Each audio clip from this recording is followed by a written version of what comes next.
Hello guys, চলে এলাম একটা ভিডিও নিয়ে আবার অনেক দিন পরই। তাই আমি ভাবছিলাম একটু রিলস ভিডিও শ্যুট করব। তো সবাইকে খাবারটা খেয়ে আসি, মা ডাকছে অনেকক্ষণ ধরে। এখন মা গেলে এরপর আবার চিচানি খাবো। এগুলো খেয়ে আসি ভাতটা, তারপরে তোমাদের সাথে আমার কথা হচ্ছে। তারা তো গাইজ, আমার খাবার খাওয়া হয়ে গেছে। তো এরপর আমি রেডি হব রিলস শ্যুট করার জন্য। তো আমি ওদের রেডি হয়ে যাই, তারপরে আসছি আবার।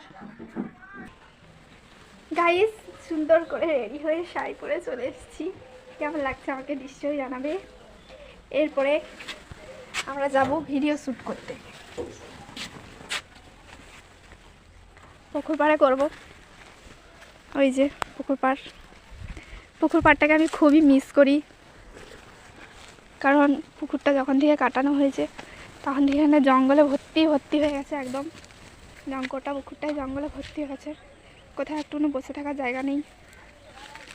সেজন্য পুকুর পাড়টা আমি খুবই মিস করি।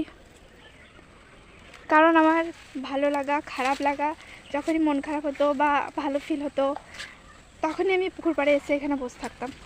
তাই খুবই মিস করি আমি পুকুর পাড়টাকে।